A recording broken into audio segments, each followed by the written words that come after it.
Another issue that the committee had to check into evidence that was tabled before it is the failure to establish the audit committee. And you'll also remember that the governor for Wajir County is also among the county governors who have appeared before our Senate accounts committees as well as the health committee in regards to how that particular county has utilized funds allocated to it and the recent allocation of COVID funds, that millions of shillings are alleged to have been misappropriated. The MCAs are also accusing the governor of failure to seek approval. This is on payments of emergency funds, where various companies have been given direct tenders contrary to the Public Procurement and Disposal Act of 2015. The other allegation is the operation of various bank accounts at a local commercial bank. And in regards to that allegation, the committee found that the allegation was not proved and therefore was not substantiated.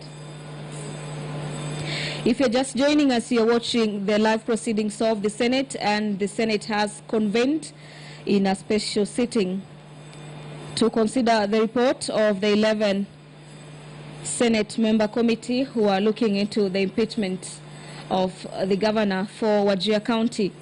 We're just highlighting the allegations that the 37 members of the county assembly used, so to speak, to impeach that particular governor. A violation on the regulations number 25 subsection 1B on the Public Finance Management Act, those are the regulations of county governments number 2015, have also been highlighted as the base for his removal from office.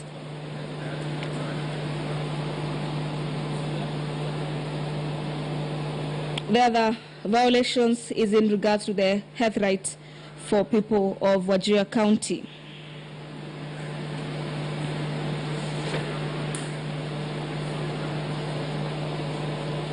The 11-member committee, having considered all the matters, then the special committee had to discharge its mandate, that is in regards to section number 3 of the County Governments Act, the Standing Orders number 75, Part 2 of the 5th Schedule of the Senate Standing Orders, Section 33, Subsection 4 of the County Governments Act, Standing Orders number 75, Subsection 2, and Rule 2, Part 2 of the 5th Schedule of the Senate Standing Orders mandates the special committee to investigate the matter and report to the Senate within 10 days on whether it finds the particulars of the allegations against the governor to have been substantiated. The committee may take the position in line with the precedents of the Senate impeachment proceedings. This is that in order to find any charge to be substantiated, a determination needs to meet both the evidence that has been adduced pointing to the wrongdoing in the manner alleged in the charge, but also the threshold for the impeachment offense has to be obtained. Also, the thrust for jurisprudence in the successive impeachment proceedings, this is before the upper house, which committee upholds, has been in not every aberration, even if established, that will lead to the impeachment of the governor. So the 11-member committee have been looking into evidence presented before it, and just about now the live proceedings of the Senate is yet again supposed to commence. This is after the 1 hour that the Speaker of the Senate ruled that members of the Senate should be allowed to go through the charges as well as evidence presented by the 11-member committee. You can follow this live broadcast on the Parliament of Kenya on YouTube channel as well as the Senate of Kenya. You can also watch it on KBC Channel 1 TV as well as on YouTube channel on KBC Channel 1. In the event the committee backs up the findings by the Wajir County government, Governor Mohamed Mohamud will be joining two other previous governors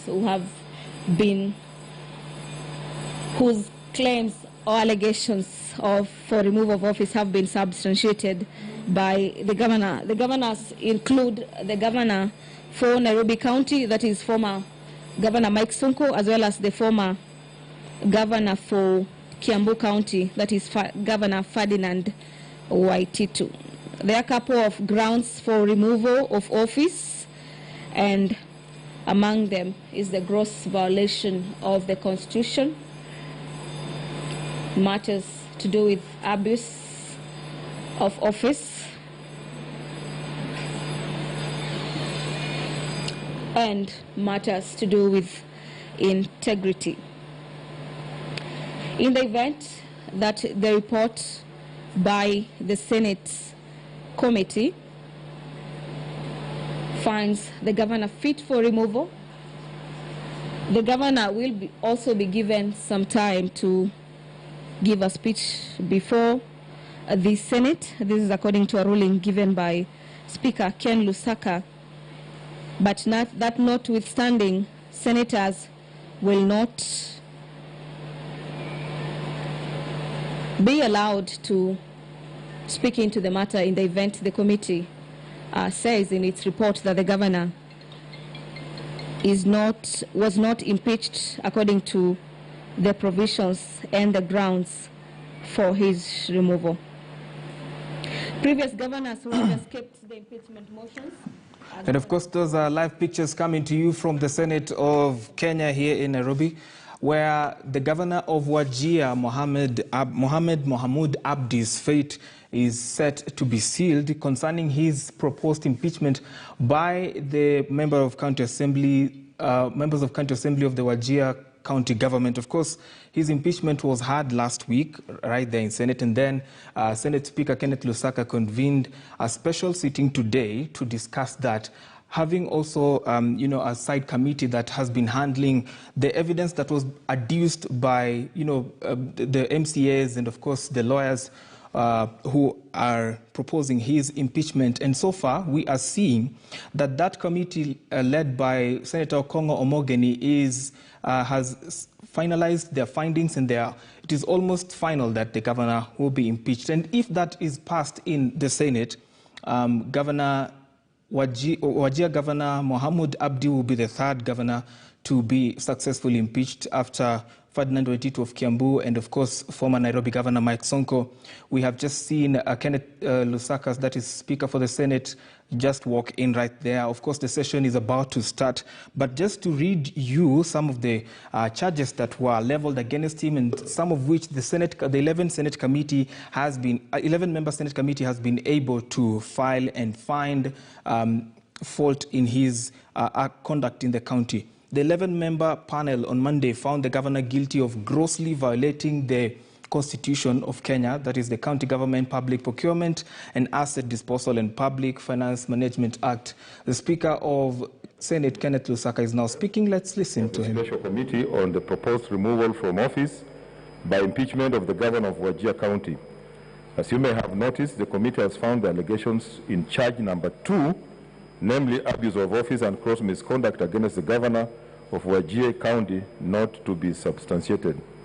However, one of the allegations, namely charge number 1, on gross violation of the Constitution of Kenya 2010, the County Governments Act 2012, the Public Procurement and Assets Disposal Act 2015, and the Public Finance Management Act 2012 against the governor of Wajir County to be substantiated.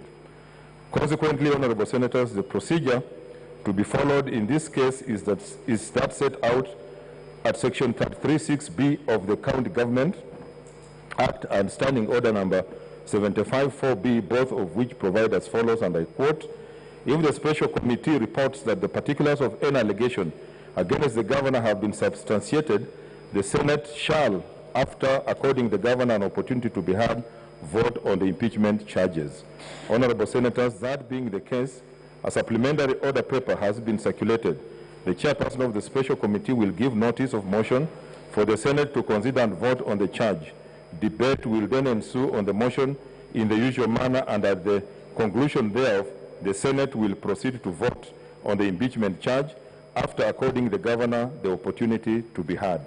A roll call division will be taken pursuant to Standing Order number 83, and for the avoidance of doubt, the motion before the Senate affects counties and voting will be by delegation. I thank you. Next order.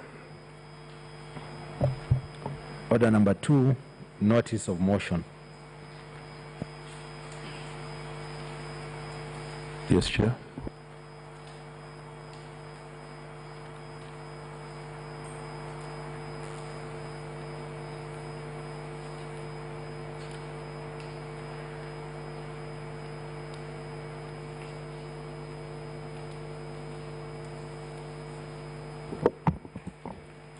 Mr. Speaker, sir, I beg to give the following notice. That whereas pursuant to Article 181 of the Constitution, Section 33 of the County Governments Act 2012, on Tuesday, 27th of April 2021, the Wajir County Assembly approved a motion for the removal from office by impeachment of the Honorable Mohammed Abdi Mahamood, Governor of Wajir County, and further, whereas by letter reference number SPK WCA Senate 4/2021 (1) dated Wednesday 28th of April 2021 and received in the office of the Speaker of the Senate on Thursday 29th of April 2021, the Speaker of the County Assembly of Wajir informed the Speaker of the Senate of the approval of the motion by the County Assembly and further forwarded to the Speaker of the Senate documents in evidence of the proceedings of the Assembly, and whereas pursuant to sections 33... What's your point of order, Senator Wetangula?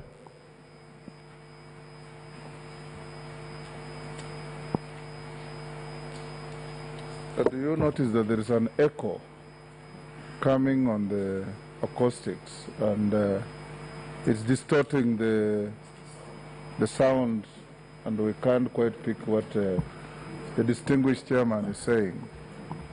Could it be corrected? I'm sure we have standby technicians. Yeah, technicians. Even your voice is even being echoed. Yeah. Much more. Is this sabotage or something?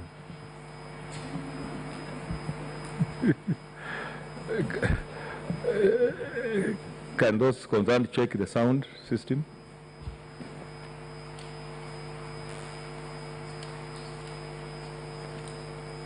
Try to see if it's okay.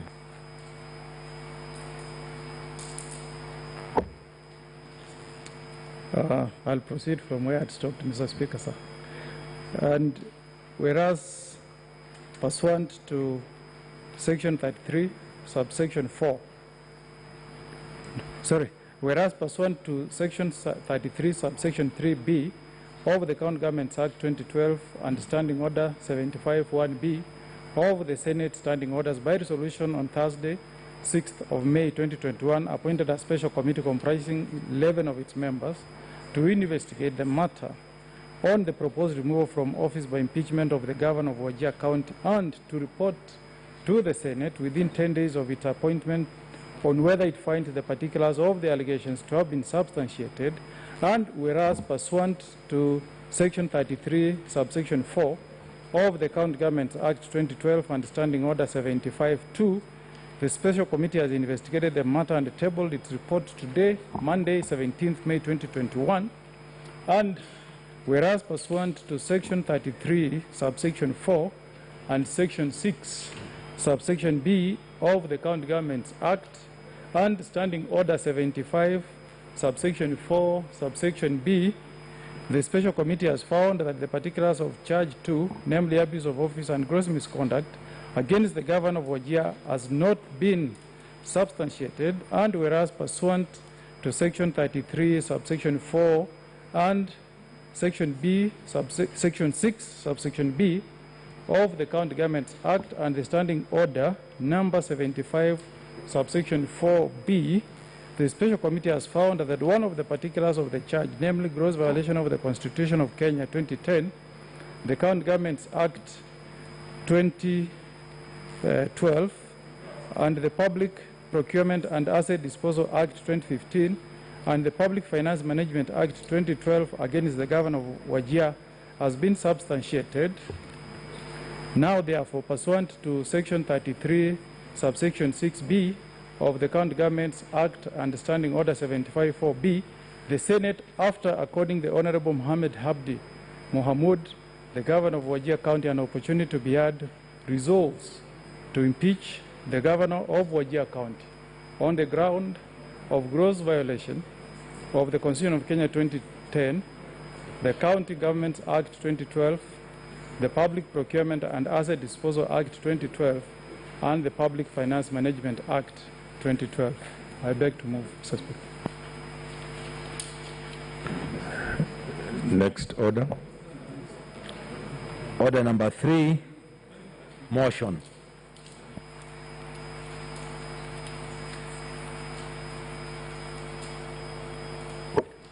Mr. Speaker, sir, I beg to move motion on the proposed removal from office by impeachment of Honorable Mohammed Habdi Mohammed, the Governor of Wajir County. Mr. Speaker, whereas pursuant to Article 181 of the Constitution and Section 33 of the County Governments Act 2012, on Thursday, 27th of April 2021, the Wajir County Assembly approved a motion for the removal from office by impeachment of the Honorable Mohammed Habdi Mohamud, Governor of Wajir, and further, whereas by letter reference SPK/WCA/Senate/4/2021 subsection 1, dated Wednesday, 28th April 2021, and received in the office of the Speaker of the Senate on Thursday, 29th April 2021, the Speaker of the County Assembly of Wajir informed the Speaker of the Senate of the approval of the motion by the County Assembly, and further forwarded to the Speaker of the Senate documents in evidence of the proceedings of the Assembly. And whereas pursuant to Section 33, subsection 3, subsection B of the County Government Act 2012 and Standing Order 75, subsection 1, subsection B of the Senate Standing Orders, by resolution on Thursday, 6th May 2021, appointed a special committee comprising 11 of its members to investigate the matter on the proposed removal from office by impeachment of the Governor of Wajir County, and to report to the Senate within 10 days of its appointment on whether it finds the particulars of the allegations to have been substantiated.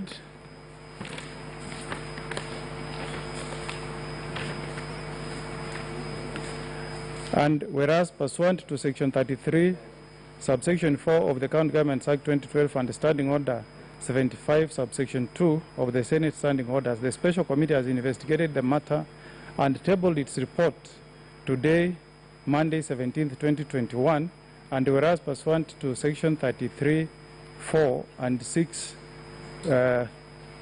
subsection B of the County Government Act and Standing Order 75, subsection 4, subsection B, the Special Committee has found that one of the particulars of the charge, namely gross violation of the Constitution of Kenya 2010, the County Governments Act 2012, the Public Procurement and Asset Disposal Act 2015, and the Public Finance Management Act 2012 against the Governor of Wajir has been substantiated.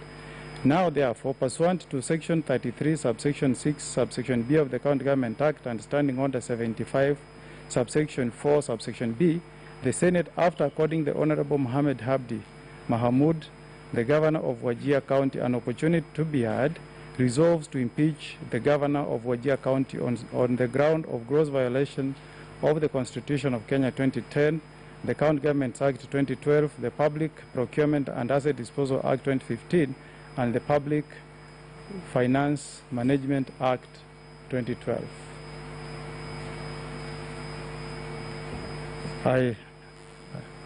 Okay.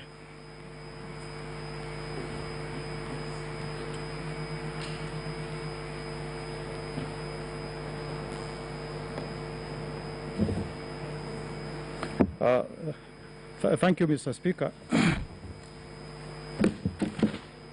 Mr. Speaker, I want to begin by thanking the members who served in this special committee. I want to recognize the contribution of Senator Johnston Sakaja, Senator Mwangi Githiomi, Senator Christine Zawadi Gona, Senator Susan Kiika, Senator Mithika Linturi, Senator Engineer Algura Godana, Senator Frederick Outa, Senator Agnes Mudhama, Senator Petronira Were, Senator Isa Juma Boy. Mr. Speaker, when we held our first meeting, I was honored to be elected as the chair of this select committee, and I want to thank the members for having shown trust and confidence in me to chair the meetings. Mr. Speaker, we have worked very intensely during the consideration of this impeachment process, and this work would not have been successful without the support that this committee received from members of our secretariat. In that regard, Mr. Speaker, I want to recognize in a very special way the contribution that was made by members of the secretariat who are led ably by the Director of Legal, our own Dr. Okello, and the entire members of the Secretariat from the Senate. We want to recognize their support and effort, and also extend our warm compliments for the work that they did. Mr. Speaker, I want to confirm to the House that when we were appointed, we initiated a program of activities that were adopted by this committee, as can be evidenced in Annexure 6. We took into account the fact, Mr. Speaker, that the Governor, His Excellency Mohamud, needed to be accorded a fair hearing through his council, and we also took note of the fact that the County Assembly members of Wajir needed to be accorded a fair hearing. I want to confirm, Mr. Speaker, that the County Assembly of Wajir did appear before us, and they called there are 3 witnesses who testified before us, and the advocate for His Excellency the Governor was accorded an opportunity to test the veracity of the evidence that was tendered before the Senate through cross-examination. I also want to confirm, Mr. Speaker, that we did also accord the Governor opportunity to appear, and he was also able to appear, give his address to the committee, and also call witnesses in response to the charges that were facing him. In this regard, Mr. Speaker, I want to thank the industry and the help that was extended to this committee by the team of able lawyers who appeared for the parties herein, led by the team that appeared for the County Assembly of Wajir, that was led by Senior Counsel Ahmed Nasir Abdullahi, and the team that was led by the defense team for the Governor, that was led by P.A. Nyamodi. This committee greatly contributed to their submissions in preparation of this report. Mr. Speaker, we proceeded to a working retreat for 2 days, for 3 days, from Friday, Saturday, all through to Sunday, and I want to also thank the members who stayed in all the sessions. Mr. Speaker, we did have a number of preliminary issues that were raised by the parties before us, Mr. Speaker, and the only one I want us to note is that there was a request to summon one witness to appear before us, but Mr. Speaker, we were not able to have that witness served with summons and appear before us, simply because of the very limited time that is available to the committee to conduct its proceedings. Later on, Mr. Speaker, I will highlight the observation of this committee on this issue of the time that is accorded to this committee. However, we were able to admit one affidavit that was filed by the County Assembly, but of course having accorded all the parties a hearing. Mr. Speaker, the charges that were facing the governor were basically two. Charge number one was gross violation of the Constitution of Kenya, the Public Government Act 2012, the Public Procurement and Asset Disposal Act 2015, and the Public Finance Management Act of 2012. In their case before the special committee, the County Assembly of Wajir put forward 15 allegations in support of this particular charge.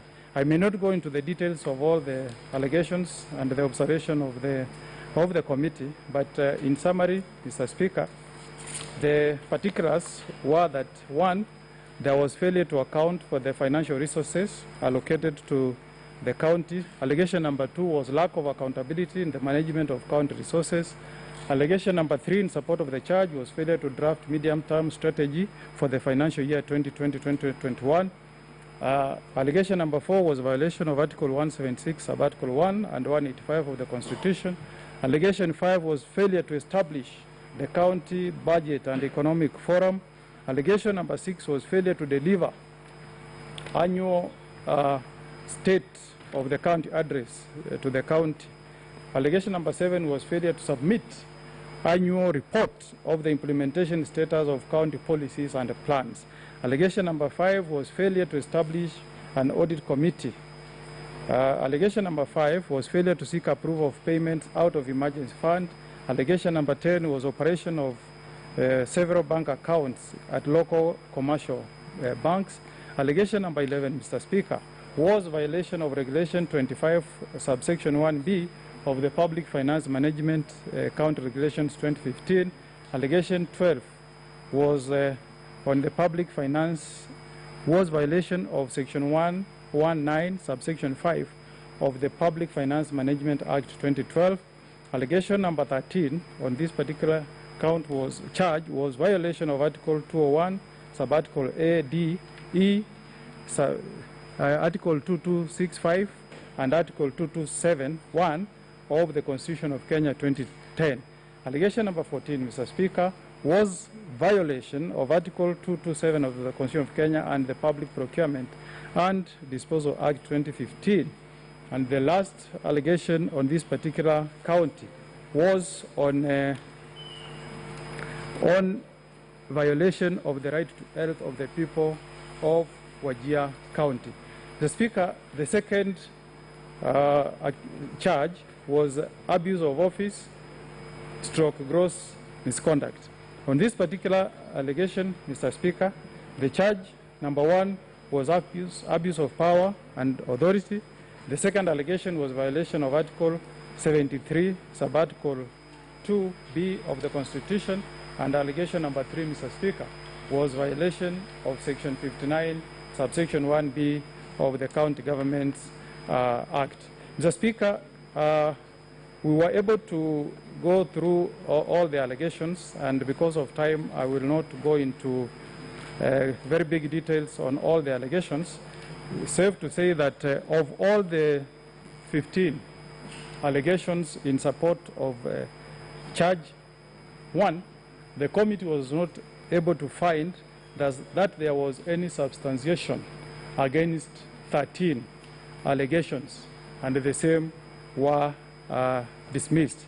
Mr. Speaker, the senators who have the report will see the findings of the committee on failure to account for the resources allocated to the county of Wajir. This allegation, Mr. Speaker, was not proved, and the special committee dismissed the same. On lack of accountability in the management of county resources, the committee was able to go through the evidence that was tendered before the committee, and Mr. Speaker, the verdict of the committee was that that allegation was not substantiated.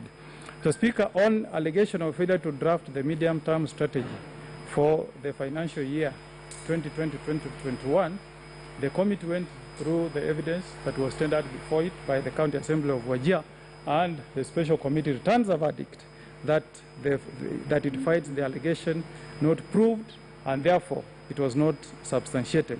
Mr. Speaker, on violation of Article 176, Sub-Article 1 and 185 of the Constitution. Again, the committee went through the evidence that was placed before it by the County Assembly of Wajir, and it arrived at a finding that the allegation was not proved and therefore it was not substantiated.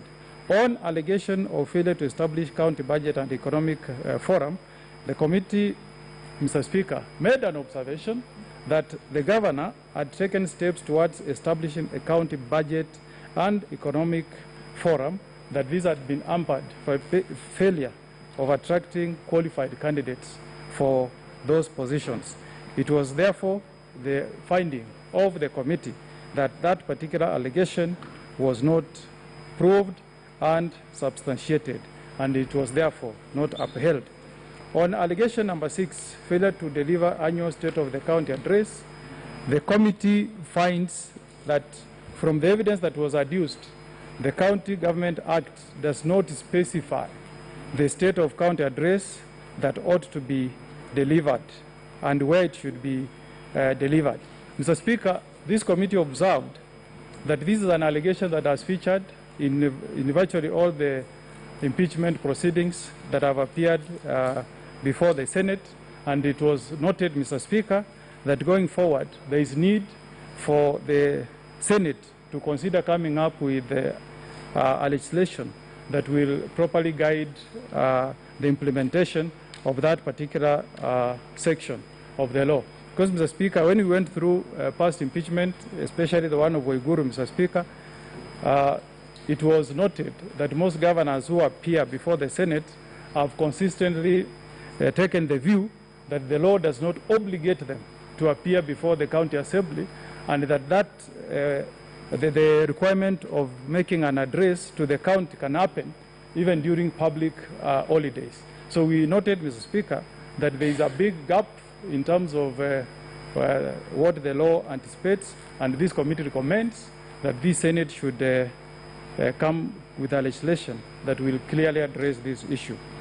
On allegation of failure to submit annual report of the implementation status of the county policies and the plans, Mr. Speaker, having gone through the provisions of the law and the obligation placed in the hands of the governor, the committee arrived at a finding that the governor had not complied with this requirement under Section 30, Subsection 2, Subsection J of the County Government Act, in that he had failed to submit the annual report on the implementation status of county policies and plans. Mr. Speaker, the committee was not persuaded that other plans that don't specifically respond to this legal obligation can be a substitute for this very clear statutory requirement. However, Mr. Speaker, the committee made an observation that not each violation or failure to observe a particular section of a statute should lead to impeachment. The committee looked at the precedent that has been set by the other past impeachments and arrived at a decision that what should lead to an impeachment of a governor should be gross violation of the Constitution.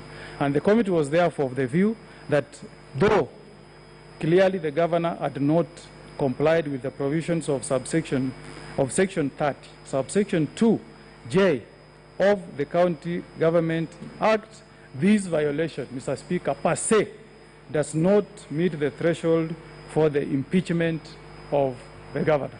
Therefore, though the allegation was proved before the committee, we found that it does not meet the threshold for impeaching a governor, and therefore the committee was of the view that this particular allegation should not return a verdict of removal. Mr. Speaker, we also observed that in the past impeachments, there are a number of governors who have appeared before the Senate, and we were able to cite the case of the impeachment of the governor for Taita Taveta. We also cited the impeachment of the governor for the county of Kirinyaga, and we found that in both impeachments, there were statutes that were violated by the governors who were being impeached, but the Senate returned a verdict that that failure to observe the provisions of those statutes were not gross enough to warrant the impeachment of a governor. Mr. Speaker, on allegation number 8, which is failure to establish audit committee, Mr. Speaker, the committee went through this allegation and it arrived at a decision that the committee finds the allegation not to have been proved as against the governor, and therefore the same was dismissed as having not been substantiated. Mr. Speaker, on allegation number 9, that is failure to seek approval of payment out of emergency fund, the committee went through the evidence that was tendered before it, Mr. Speaker, and there was a conflict on interpretation of the law to which the Public Finance Management Act and the law that has been enacted by the County Assembly, which is the Disaster Management Act. Mr. Speaker, this committee was able to establish as a matter of fact that the provisions of the County Disaster Management Act did not have the same requirement as the Public Finance Management Act. Therefore, the allegation that the governor did not seek approval were premised on wrong provisions of the law, and if anything, it was noted that the County Assembly did note that oversight on the County Disaster Management Act, and the same has since been amended to bring it in conformity with the Public Finance Management Act, obligating now the governor to seek approval within 2 months after making payments. Therefore, Mr. Speaker, the committee was of the view that it will not be constitutional to hold the governor liable for an offense that was not an offense as at the time it was alleged to have been committed. Allegation number 10, Mr. Speaker, which is operation of various bank accounts in the local... Let's consult in low tones, honorable senators. Let's consult in low tones, okay. Mr. Speaker, on allegation number 10, which is operation of various bank accounts at local commercial banks, Mr. Speaker, the committee found as a fact that the county operates some accounts at the local commercial banks, but found that the operating of those bank accounts were not unconstitutional, neither were they against the law. The reasoning, Mr. Speaker, is that the accounts that are being funded are in line with the donor-funded projects like Danida, or for health facilities, where the health facilities have been given leeway to generate money and they bank them into specific accounts so that an assessment can be made on their sustainability. So this particular allegation, Mr. Speaker, was found not to be substantiated. Mr. Speaker, on allegation of violation of Regulation 25, subsection 1B, on the Public Finance Management County Regulations 2015, again without going into details, Mr. Speaker, the committee went through the evidence that was tendered before it, and it returned a verdict that the same were not proved and therefore were not substantiated. Mr. Speaker, on allegation relating to the violation of Section 119(5) of the Public Finance Management Act 2012,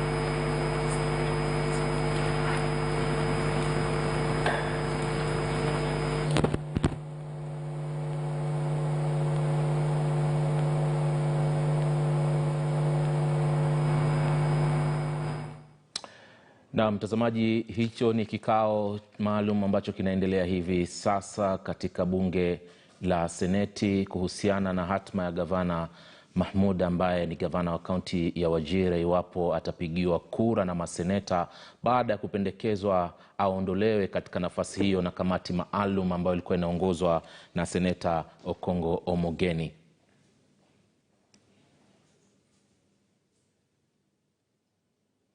Naam, naarifiwa sauti bado inatafutwa pale bungeni. Hivyo basi kukuarifu tu ni kwamba anakabiliwa na makosa mengi sana ambayo yamekwenda kinyume na majukumu yake ambayo yameorodheshwa vema kupitia katiba, na baadhi ya makosa hayo ndio Okongo Omogeni, seneta Okongo Omogeni alikuwa anaendelea kuyaorodhesha, kuambia kikao cha maseneta wote kile ambacho kilichojiri katika kikao chao wiki jana. Hebu turudi tena tuendelee kusikiza.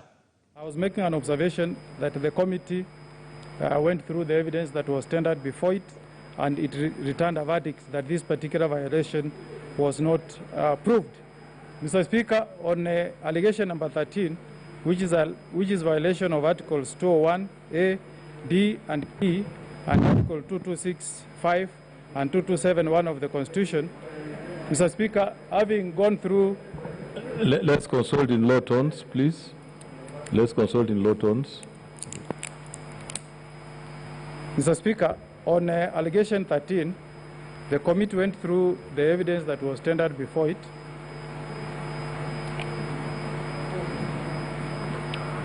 Mr. Speaker, and found that from the evidence that was placed before the committee, this allegation was not proved, and the same was therefore not substantiated.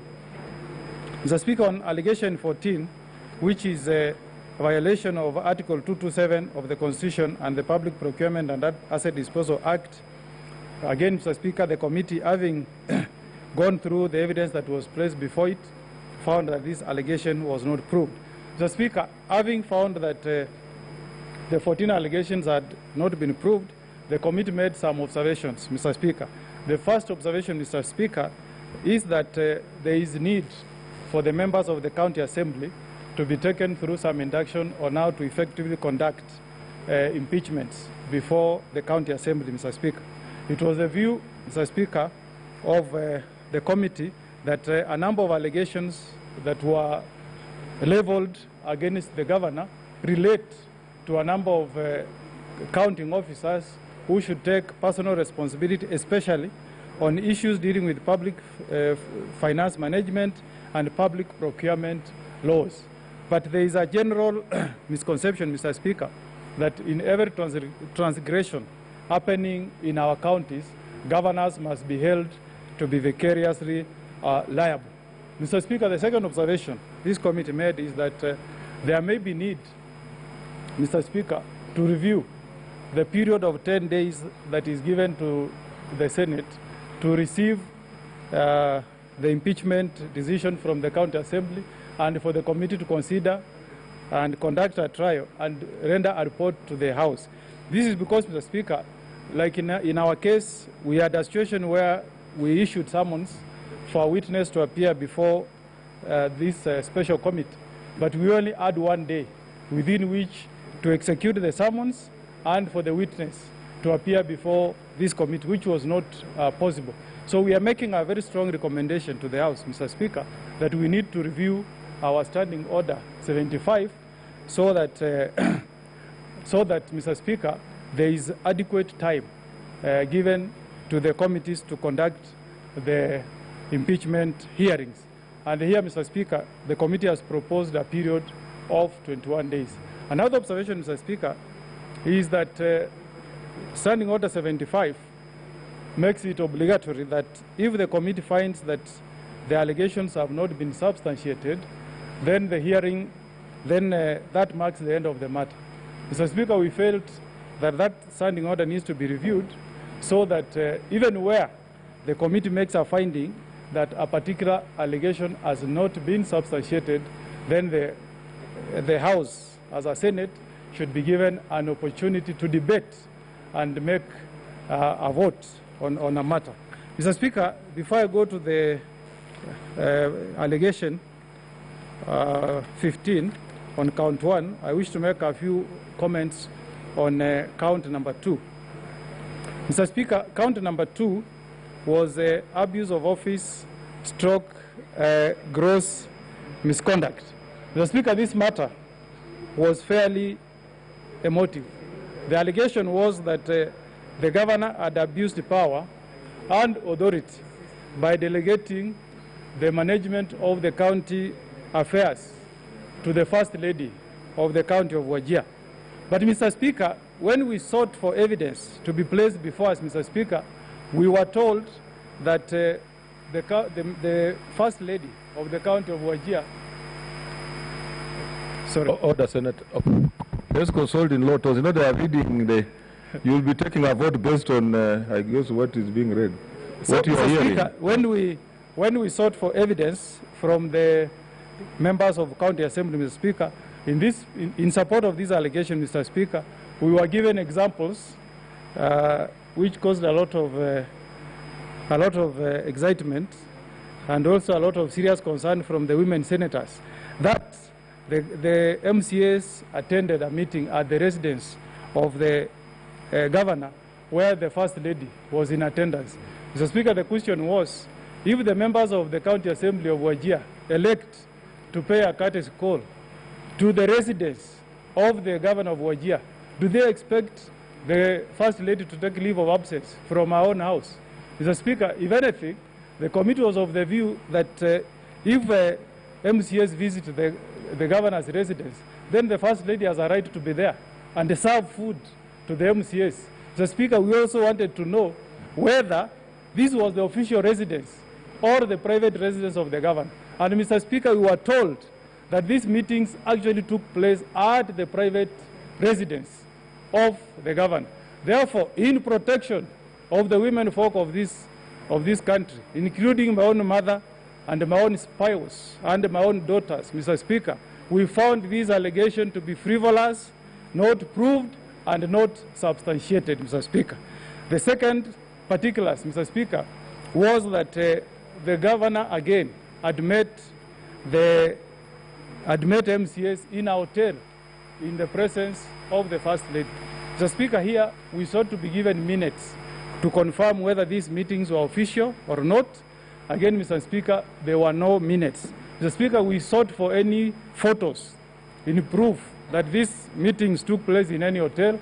Mr. Speaker, again, we were not given any photos. So this remained a mere allegation to us, and we did submit, Mr. Speaker, and took judicial notice of the fact, Mr. Speaker, that the governor of the county government of Wajir has all the right under the sun to be romantic to his wife and to have her in his presence in his house and to go out, have coffee with her in hotels.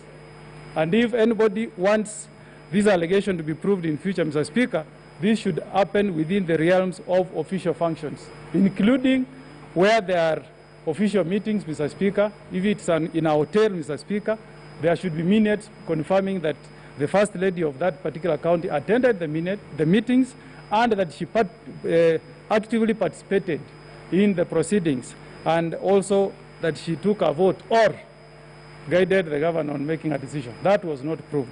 The other allegation on this, Mr. Speaker, was that some money had been paid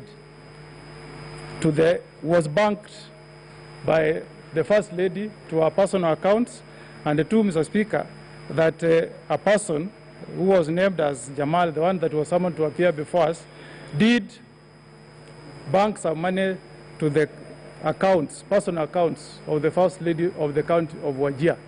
Mr. Speaker, in support of this allegation, there was an alleged bank statement that was produced before this committee, Mr. Speaker, but we did interrogate the veracity or authenticity of that statement, Mr. Speaker, and the following issues came to light, Mr. Speaker.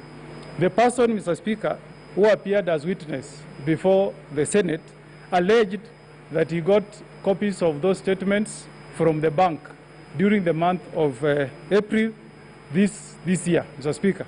But on the perusal of those statements, Mr. Speaker, it came to the attention of the committee that those statements indeed bear the signature of Ethics and Anti-Corruption Commission dated January 2019, Mr. Speaker. Therefore, Mr. Speaker, on the credibility of the witness, Mr. Speaker, the committee was not able to be convinced how a statement that was bearing the stamp of E-Ethics and Anti-Corruption Commission, date stamped January 2019, could have been obtained from the bank during the month of April 2021. Mr. Speaker, we tried to seek from the witness the source, the person who gave him copies of those statements, and that was not proved, Mr. Speaker. Also, Mr. Speaker, the committee took note of the fact that if this matter has been pending with the Ethics and Anti-Corruption Commission for a period of 2.5 years, it is that particular body that can give a proper status on what is the status of any investigations, if any, against the First Lady of the County of Wajir. So, Mr. Speaker, all those allegations of abuse of power and authority were not proved, and the same were thus not substantiated. On allegation 2 on violation of Article 73, sub-Article 2B of the Constitution, Mr. Speaker, again, without going into details, this is an article on dealing with Chapter 6 of our Constitution on issues of impartiality, issues of nepotism, and the likes. And on this particular one, Mr. Speaker, the committee was of the view that no evidence was indeed tendered before the committee, and there was no proof of any nepotism from the part of His Excellency the Governor, and therefore this particular allegation was not proved and the same was not substantiated. Mr. Speaker, on the third allegation, which is violation of Section 53, subsection 1B of the County Government Act 2012, the committee finds that again this particular allegation was not proved, and therefore the committee returns a verdict that the same was not substantiated. Again here, Mr. Speaker, we want to make some observation to the House that some of the charges relating to abuse of office relate to violations of the Public Procurement and Asset Disposal Act and the Public Finance Management Act. And Mr. Speaker, the committee noted that the Public Procurement and Asset Disposal Act is a standalone act that has very detailed procedures on how procurement is done in public offices, Mr. Speaker. This includes, Mr. Speaker, putting in place tender committees in a process that ends with, I think, a signature of the accounting officer, which brings an end to the whole circle of procurement. So, Mr. Speaker, as a committee, we were not able to trace any nexus between the procurement of services that took place in the county government of Wajir and the governor himself. Therefore, we found that this particular allegation was not proved. Mr. Speaker, another thing that featured, Mr. Speaker, is a situation where the authorities sought from the control of budget to pay particular pending bills on listed companies, on letters that are addressed to the control of budget, and consent is sought before the county can make payments. So, Mr. Speaker, the allegation here was that there is alleged corruption taking place in the county government of Wajir, because once the approval of the control of budget is given, some companies get substituted with the ones that were not appeared on the list that was approved for payment by the controller of budget. The Speaker, though we found as a fact that this may be morally wrong, we were not able to find any specific provision of the law that is violated. In fact, Mr. Speaker, we took judicial notice of the fact that this is a common occurrence in all government offices, because at times payments can change depending on the urgency of the matter at hand or change of priority. So we did make a recommendation, Mr. Speaker, that this matter should be addressed either by amending the Public Finance Management Act or through a bill that is pending before, I believe, the National Assembly, the County Prompt Payments Act. As of now, Mr. Speaker, we did not find any law that was clearly violated. And we made that observation and recommendation to the House. Now, Mr. Speaker, turning back to allegation 15 on count 1, which is violation of Article 43(1) on the right to access of health services. Mr. Speaker, this was a fairly emotive matter that was debated for almost 2 days. Mr. Speaker, first of all, we went through other past impeachments before this House, and we made an observation, Mr. Speaker, that in a number of those impeachments, there are a number of governors who have been brought before the Senate on allegations of violations of that particular section of the Constitution, and though there has been a finding, it has not led to impeachment. And Mr. Speaker, we cited the case of the governor for Kirinyaga, where the health system in that particular county had totally ground to a halt.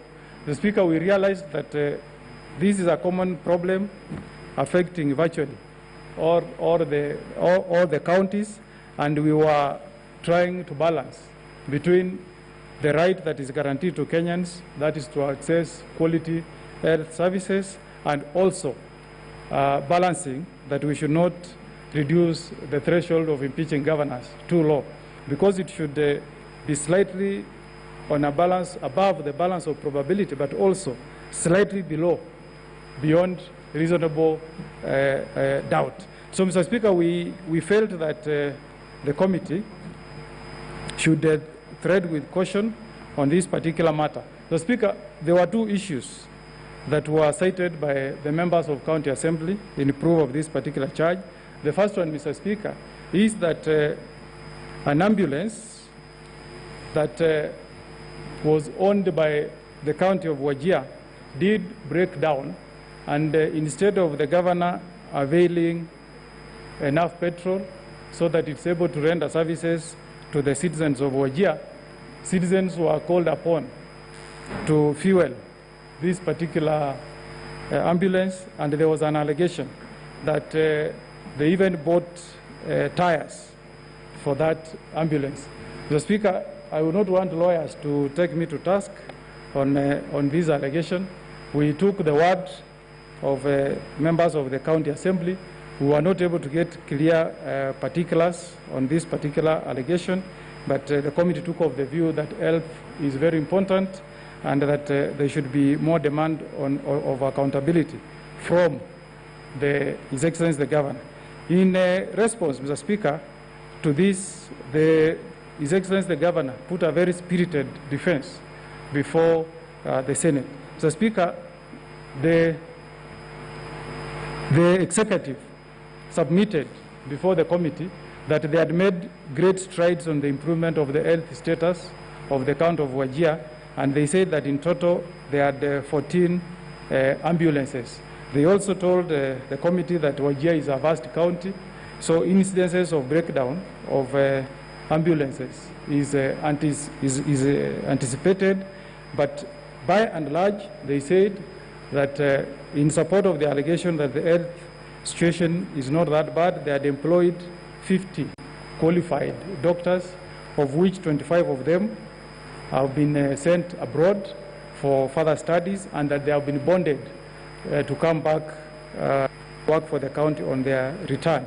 They gave us a chart to show improvement on their maternity, the status of maternal health care for its people, and then they also gave a mitigation that on issues dealing with COVID, Mr. Speaker, that their machine that broke down, they were not able to procure spare parts timely from South Africa due to the COVID-19 pandemic. So, Speaker, the other allegation was that there is a medical practitioner who passed on due to lack of oxygen in the hospital. The name was given as Dr. Sair Sumo. The defense in response to this allegation was given to the committee by Dr. Dahir Sumo, who is the County Director of Health Services. Mr. Speaker, he stated that that death was unfortunate, and he said it's not an exception for the county of Wajir. He did submit, Mr. Speaker, before the committee that the county has over 122 health facilities that are operational, which serve a population of 769. He noted that though that is not good enough, he said it is not way off when compared to other counties, Mr. Speaker. He also did state that, Mr. Speaker, they are in the process of working on the improvement of other facilities. But again, this was a statement given to us by Dr. Sumo without really going into detail. So we did not get detailed evidence. Now, on the empirical evidence that was placed before us, Mr. Speaker, it was the contention of the county government of Wajir that health had improved on antenatal clinics from 49.2% in 2017 to 86.1% in 2021. He also stated that there had been an increase in the number of children getting immunization on DBT vaccines from a low of 62.7% to 75%. He also noted that in terms of skilled birth attendants, the ones that give birth at hospitals, these had increased from a low 19% to a high of 49%. It was therefore the defense of, before I finish again, Mr. Speaker, they also did submit that, that the issue of health is also facing a challenge from the managed equipment services, that is the MES program, because they are forced to procure spare parts from a particular company, and they say this is a problem that affects all counties across the country. Mr. Speaker, the other issue that pinned the county government down was the issue where a transformer of 250 kVA broke down in the county, and the county was not able to get a replacement. And it was alleged that the amount required to fix this particular machine is 5.7 million. Mr. Speaker, the committee therefore took the view that the government had not acted prudent on this matter, and that this is a matter where an example ought to be set. Mr. Speaker, I want to make a confession to the House that for us who are lawyers, this was not easy, Mr. Speaker, because we really need to be careful when we set the threshold on impeachment, so that it is not on a balance of probability, but on above a balance of probability, but again, not beyond reasonable doubt. There was a fear, and I hope this House will be able to debate, that if this particular clause 43.1 was to be impeached against governors, Mr. Speaker, is that there is no governor who may be in office. It may affect all governors in office. Therefore, Mr. Speaker, I invite the House to a robust debate on this particular allegation, and also on the threshold that this House has set before on issues of impeachment of governors, so that, Mr. Speaker, there is consistency. There was an observation made by the committee, Mr. Speaker, that we need to be careful so that we don't expose ourselves as having violated the provisions of Article 27 on discrimination, in that there are a number of governors that have appeared before the Senate with the violations touching on Article 43.1, but who have gone scot-free. But I want to invite the House to have a robust debate on this particular one, but the committee finally arrived on a finding to impeach His Excellency Governor for Wajir County on this one allegation, which is on count 1, allegation number 15. Mr. Speaker, we made also other general observations that we felt should not reach this House, that the MCAs should exercise their oversight role at the county level. Mr. Speaker, including this particular case where there were accusations leveled against specific counting officers, county accounting officers, that is the chief officers. Mr. Speaker, we have made an observation that MCAs should take note that it's not the constitutional mandate of this House to deal with violations of county accounting officers. And this is a matter that can be dealt with by the counties at the county level. Mr. Speaker, on issues of reshuffling of chief officers that featured, again, the committee made an observation that these are matters that should really not find their way to the committee, as the county assembly need to draw a distinction between the work of the county public service board and the work of the governor within the counties. So in total, Mr. Speaker, I move, Mr. Speaker, that the House confirms our report, Mr. Speaker, that allegation count 1, allegation number 15 has been proved. But before I finish, Mr. Speaker, there is another issue that arose on public participation, Mr. Speaker. Mr. Speaker, the committee made an observation that on recall for elected members of parliament, senators, MPs, MCAs, the citizens cannot successfully prosecute a recall clause unless they collect signatures from the citizens of either the county, ward, the constituency, Mr. Speaker, or the county. So, Mr. Speaker, we made an observation that going forward, this House should consider that the task of impeaching governors should not be left solely at the discretion of members of county assembly, that there should be a law that obligates those who are proceeding with impeachment motions against governors. They should also collect signatures from members of that particular county who elected the governor.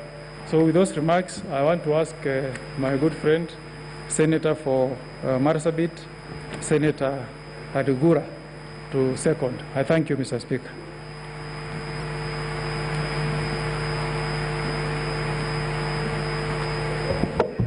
Thank you, Mr. Speaker. Mr. Speaker, I'd like to second this special committee report on the impeachment of Governor for Wajir. Mr. Speaker, the County Assembly brought many allegations under 2 charges, and I'd like to advise the County Assembly that they are the first line of oversight, and in case there are issues, they have to first perform before they bring these allegations to the Senate, because the law is very clear. If it's a county executive committee member or a county accounting officer who is a chief officer who has not performed his or her duties, then they have the powers to summon or to invite, and once they find that person culpable, then they have also the powers to recommend to the governor. They can impeach that person and have him out of office and recommend the same to the governor. In the event that maybe the governor has refused to take the ruling of the House or implement the ruling of the House, then that could be an issue which can be taken against the governor. Like in the first case of impeachment of Governor Wambora, which was among the other charges was that he refused to sack the county secretary who was impeached by the county assembly. So in that case, they have done their part. It was the governor who was not ready to do his part. That's why it was part of the impeachment grounds. But in this case, the county assembly brought issues which could easily be attributed in law to have been the failures of the county executive members or accounting officers, which cannot be connected to the governor. That is why in some cases where we could find, yes, as a matter of fact, the law has been broken somewhere, but it's not the governor, so we cannot impeach the governor on that. That's why we said not substantiated against the governor, but it may have happened. Then the other issue is the auditor's report, because some of these allegations are also based on the auditor's report. The County Assembly also has that responsibility to take up the auditor's reports and summon the relevant County Executive Committee members to address issues raised in the auditor's report, so that if somebody has broken the law, then that person will be held accountable. But transferring that one as an allegation to the Senate also becomes difficult to pin the governor, to connect to the governor, because it is very clear in law that it's a particular officer. Outside the case, like under allegation 14, which there are many procurement issues. Yes, we looked at them and found that here, in particular instances, the law has been broken. For example, the issue of ugali, where a known item, a common user item, has been overpriced. Instead of, they said 1,600 shillings per bed, it was procured at 3,500, which is a very clear case of a violation of the law. If you look at the Public Procurement and Asset Disposal Act, at section 106, 4, it says that where the lowest price is above the prevailing market rate, the request for quotation shall be cancelled or terminated in accordance with cancellation and termination procedures in this act. So if you know the price of an item and the quotation, the prices is very high like this one, then the next action for the procuring officer was to cancel that, but it was not cancelled. So what does the law say? If you go to the same Public Procurement and Asset Disposal Act, section 54, part 4 says, in case of that, that the public officers involved in transactions in which goods, services, works procured unreasonably inflated prices, in addition to any other sanction prescribed in the Act, the regulation, then will be required to pay the procuring entity the loss resulting from that. So the law is very clear. If a breach has occurred, then it's the public officer involved in that procurement. So I'd like to urge the County Assembly of Wajir to take it up and check, yes, the law has been broken, but by an individual who is within their purview in terms of oversight, whom they can take action against. But taking that and transferring it to the governor will not, we will not get that connection, so we cannot substantiate as a charge against the governor. So I'd like to urge the county assemblies to look at the auditor's report, digest it, summon the relevant officers, and make them explain whatever is there, so that in the event they have taken action and the governor is not implementing, then that could be an issue which can be taken against the governor, because it's him now not acting after the breakage of law has been established against one of his officers. Mr. Speaker,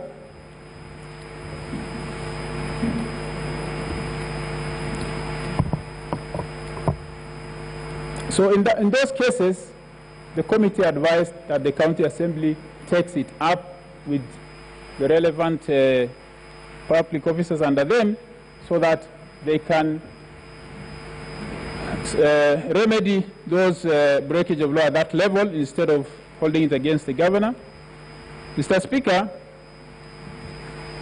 some observations which I'd like to make, which some of them has been made by the mover, is that the issue of the time in terms of carrying out this impeachment process is not enough, even for the committee, which takes 10 days, which is even worse in case of preliminary, which will just take maybe the whole preliminary can sit in 2 days and justice will not be done. So I think it's for us to look at our standing orders and amend them so that we have enough time. The other one is the issue of Standing Order 75-4A, in which it says that if the special committee has found no allegation against the governor to have been substantiated, no further action is taken. My understanding is that, Mr. Speaker, the special committee, just like any other committee of the House, is working for the House. So whatever they will have established should be brought to the House, and the final say should be with the House. So in this instance, even if the committee found there will be no allegations substantiated, The report should be submitted to the House and debated, and maybe at a higher threshold, let's say maybe at a 2/3 majority, the House can overturn the findings of the committee. That way, the House will be comfortable working through the committee, because the committee will not terminate the proceedings using this Standing Order 75-4A.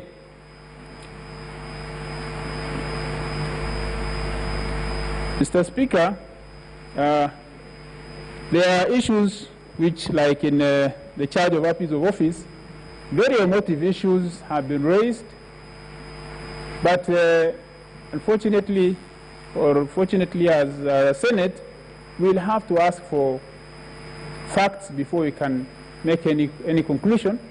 That is why we insisted that any information provided should be admissible to us, like in the case of the bank statements, which we tried to inquire how it was acquired and all that, and the witness was not ready to give us any information, so we could not rely on it. Otherwise, when the county assembly decides to prosecute its case, it must give us enough information for us to make the decision we like or they want us to make. It's for them to push and argue their case. It's not for us to argue their case for them. Mr. Speaker, in the case of coming to the last allegation 15, which has been substantiated by the committee, health is a devolved function, and it's one of the major cornerstones of devolution.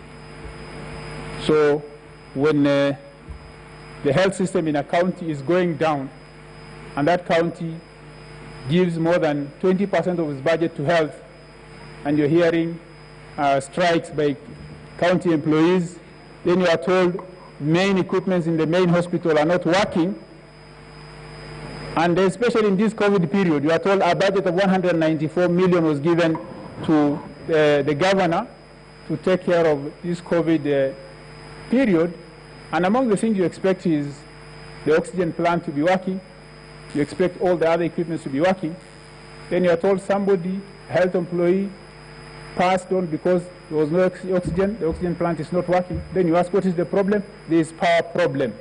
What particularly?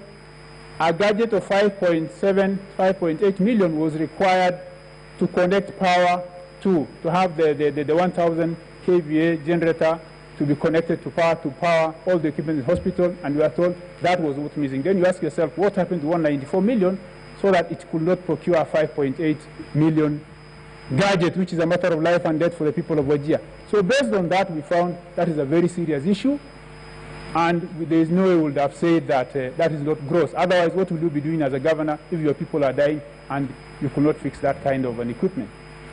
So, Mr. Speaker, based on that, we said that that is a gross violation, and that's what we find. We would like the House to find out and agree with the committee. And on the issue of there was this issue of payment of contractors. This is under allegation 14, charge 1, where a county will send a requisition to the controller of budget to authorize withdrawal of funds, and that requisition has a list of the contractors to be paid. Then, when money is requisitioned and obtained based on that request, the government officer, the county government officer here, said very clearly that they don't have to pay the same people. So what was the reasoning of using that list, requisitioning for payment using that list, if it will not pay the same people? That is an issue. I'd like this House to take it up with the controller of budget and tell us whether that is the position in law. Because what the chair said is morally it's wrong, but we don't see any law which prohibits that. But personally, I feel even the law has to be in line with that morality, because in this country, we had a very long history of misuse, misapplication of public funds, and that is why all these laws are in, place, and that's why even the Office of the Controller of Budget has been created to streamline all these processes. Now, if we follow the law halfway, once you get the money, you misapply it again, then that law needs to be checked. And we stopped at actually saying that somebody to be held accountable because of that doubt in law, which we need to confirm from the Controller of Budget so that we get the very clear position so that this abuse of that particular requirement does not continue, because it's happening in many counties. Mr. Speaker, with those few comments, I'd like to second this special committee report and urge the House to adopt it. Thank you.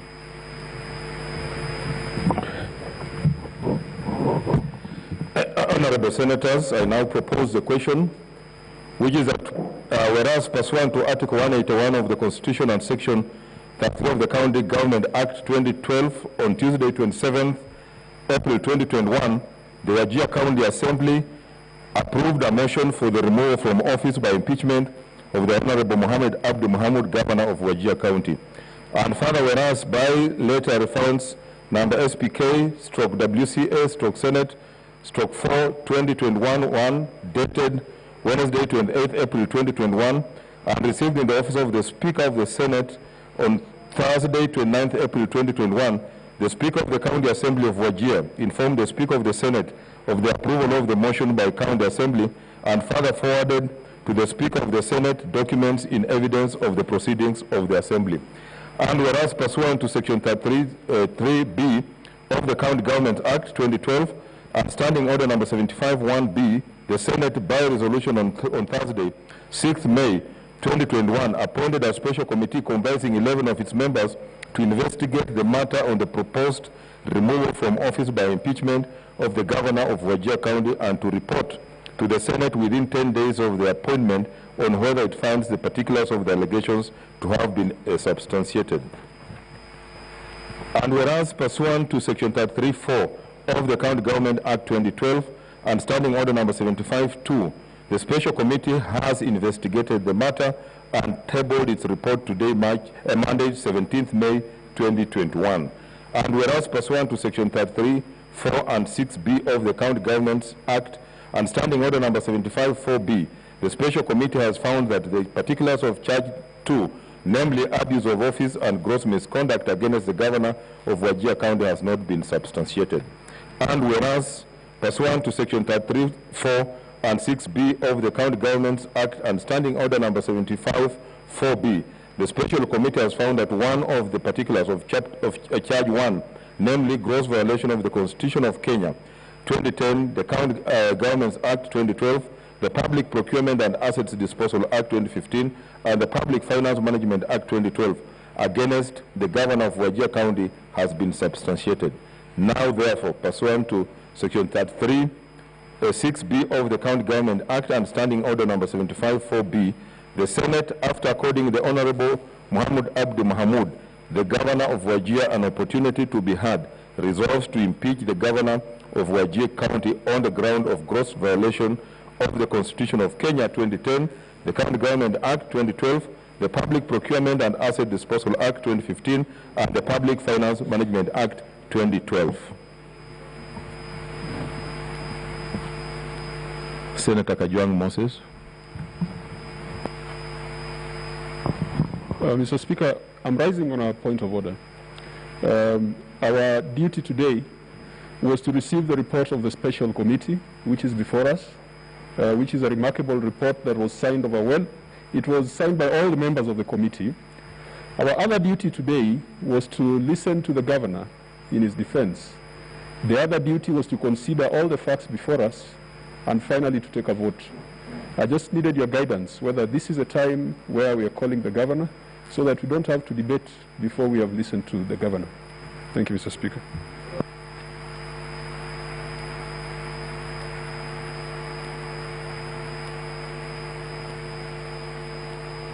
Our procedures and the way we've done it in the past is that the governor has the last word after you have made your contributions, those who want to contribute.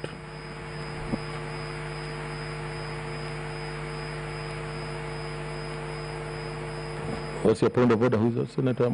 You're not on. Mr. Speaker, then I move that we proceed to hear the governor, unless any member has a burning issue to debate. Thank you.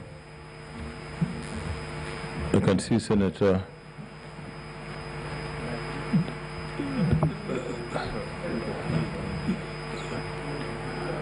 Senator James Orengo. Mr. Speaker, I think there is some good reason in what Senator Kajwang is saying, because it must never be lost to us that now we are like the court itself. We are going to reach a verdict. And before we say everything good or bad, maybe we may be persuaded either way. And I think it will be important to give the governor a chance.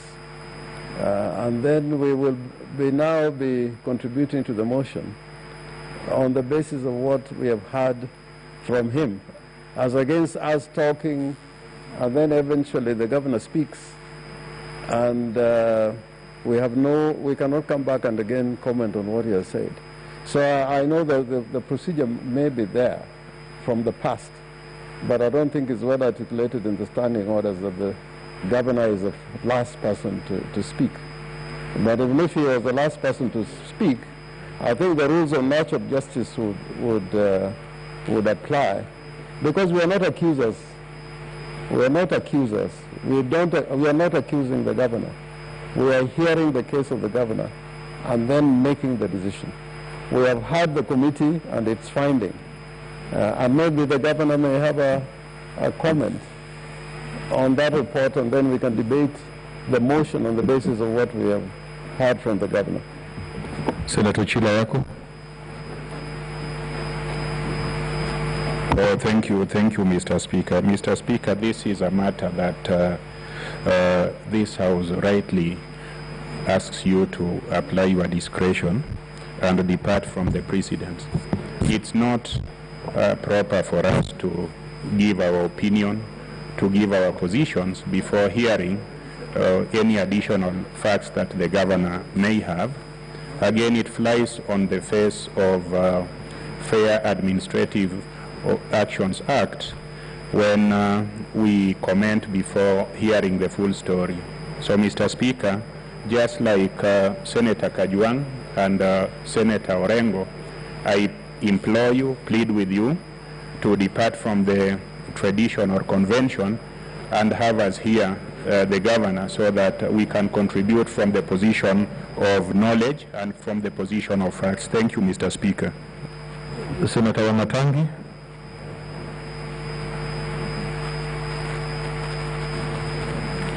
Mr. Speaker, I rise also to support the position as expressed by my colleagues, and indeed as proposed by Senator Mwenyehaji Faki, Mr. Speaker, because for all intent and purposes, Mr. Speaker, whatever the governor will be saying at the point when he is invited, be it the equivalent in court proceedings of either mitigation or defense, Mr. Speaker, it is supposed to help his case. And because, Mr. Speaker, the people who will be making the decision, finally, after hearing what the governor has to say on the charge, Mr. Speaker, that has been substantiated. Mr. Speaker, I want to support the position that the most prudent thing to do, so that, Mr. Speaker, the process can be as flawless and as justice-filled as it should be, Mr. Speaker, is to allow the governor to come to the House and, Mr. Speaker, make his remarks or his comments, Mr. Speaker, indeed or mitigate or defend himself, that we should be full and knowledgeable of all the things that, Mr. Speaker, the governor would want to say, and then we can proceed to make a decision. So, Mr. Speaker, I support the position that we invite the governor to make his comments. Senator Hamuru. Mr. Speaker, Senator Faki moved that we hear the governor. He was not seconded. I want to be on record that I'm seconding him. Mr. Speaker, the standing orders are not very clear on this particular procedure. It just says that having substantiated, the Senate shall, after according the governor an opportunity to be heard, vote on the charges. So the matters have been substantiated some, and I think it is only fair that before we take a vote, and of course a vote will be preceded by debate if there are those who wish to make some contributions and observations, it is only fair that we listen to both sides. My colleagues have put it very well, the lawyers who have spoken before me, that in this particular matter we are like the judges, so we cannot give our verdict having only listened to one side of the story. So I think it is just fair that at this stage we bring in the governor to make his address. Then you can now open to members for debate and voting. Thank you. Senator Cherargei.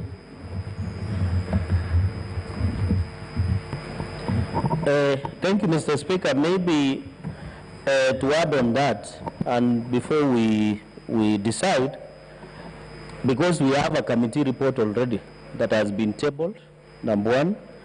So I don't know when the governor speaks, because I have also read the standing orders, when the governor speaks, should we, in part of the report, when we are reacting, is to the point, Mr. Speaker, protect me, I don't know why Murkomen is. Yeah. Yes. Senator Murkomen, you are entering with a lot of drama. Yes, Senator Cherargei. So, Mr. Speaker, I've read the standing orders, and it is not clear, as Senator Kaniri has said. But my opinion is that there is a report that is already here. We want the governor to speak, but I think to be neat, it is better to react and respond to what the governor is saying inter alia with the report that has been tabled by the committee, so that we can be neat, then we react and vote. I support Mr. Speaker, sir. Senator Cheriot. Thank you for this chance. The right to a fair trial is a cardinal principle in this constitution of ours, Mr. Speaker. What will be a fair trial for the governor in light of what has happened, bearing in mind our constitution, the standing orders, and all matters before us? At 2:30 when we walked in this afternoon, Mr. Speaker, those of us who are not members of this committee received the report. The report almost has 300 pages. I know Senator Wetangula has before tried to convince the House that lawyers have a formula for reading faster than the rest. There is no scientific evidence to confirm that. And we can put even the lawyers in this House through a test of the 300-page plus document. And they will do just as the rest of all of us, Mr. Speaker. So what will be a fair trial to the governor for Wajir?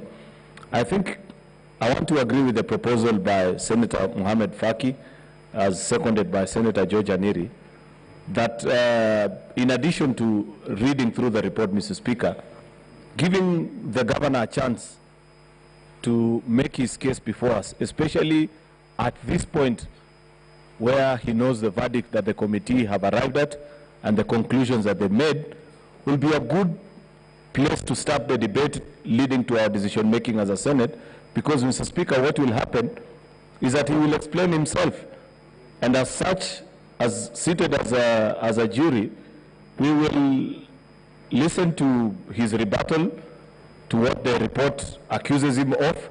Then afterwards, each of us will be free to air their findings in whatever, whether they agree with the committee report or with the defense that the governor will have put up here by himself. Therefore, Mr. Speaker, I support this proposal that let us listen to the governor at this particular point. Then later on, we can have a debate having listened to both parties. Thank you, Mr. Speaker. Senator Murkomen. Thank you, Mr. Speaker. The proposal to bring the governor before our debate, Mr. Speaker, I think again is one of those very important innovations that we are putting forward after learning from the past experience. Because the Speaker, the Governor already knows his verdict, the verdict of the committee.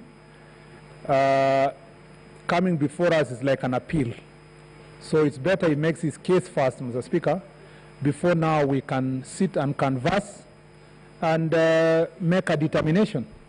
Because if I will have made my position known during the debate before the Governor speaks, the Speaker, it becomes even contradiction for me now to vote after that, having been convinced by the Governor, and yet I'm on record having taken a particular position.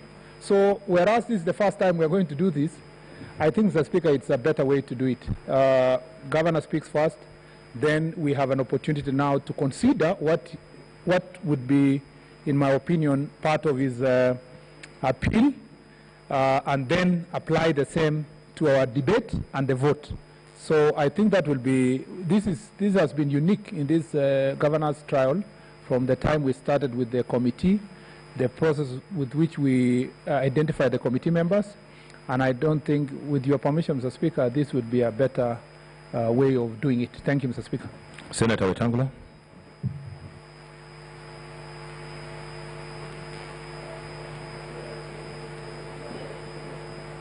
Thank you, Mr. Speaker. Mr. Speaker, what we are faced with now bears us out that law is indeed dynamic. Dynamic to the extent that every other day you encounter something new. Previously, Mr. Speaker, we normally, like in the Wambora impeachment, the report is tabled, moved, seconded, debated, then we hear the governor, then we retreat into something called camera, discuss again, then open up and vote publicly. But I'm persuaded by Senator Faki and those who have spoken. Our Constitution says justice shall be dispensed without any due regard to unnecessary technicalities. And given what we have, Mr. Speaker, I know that some lawyers here may hold a different view, but having listened to the mover and the seconder, who listened to first-hand evidence and who have brought a report, apart from our personal opinions on the report, none of the members here is going to advance an evidential argument other than what we have. To that extent, Mr. Speaker, then, vague as it looks, the proposal by the distinguished senator for Mombasa, supported by other senators, falls squarely within the ambit of Standing Order 75 4B. If the special committee reports that the particulars of an allegation against the governor have been substantiated, the Senate shall, after according the governor an opportunity to be heard, vote on the charges. This particular standing order doesn't even seem to anticipate debate, although we have been debating and we will make our comments along the way. So it might be good, Mr. Speaker, in my view, to hear the governor, and those who have proposed as such, I think, have a point. A departure as it may be from our previous proceedings, but it's not in violation of any standing order. It is, in fact, in sync with the Standing Order 75 4B. So I concur that we can call the governor and Article 50 of the Constitution, yes, that talks of fair trial. So, Mr. Speaker, I urge you to, in making your ruling, to consider the things we have said, and if the governor is around, we hear him. Okay, other senators. Senator Cherargei.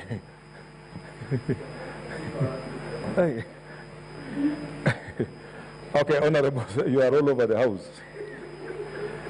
Honorable Senators, I've heard you, and I want to use discretion of Standing Order number 1 and put a question, a voice question, following what Senator Faki has proposed and seconded by Senator Haneri. I think that as many are of that opinion that the governor comes now before debate, say aye.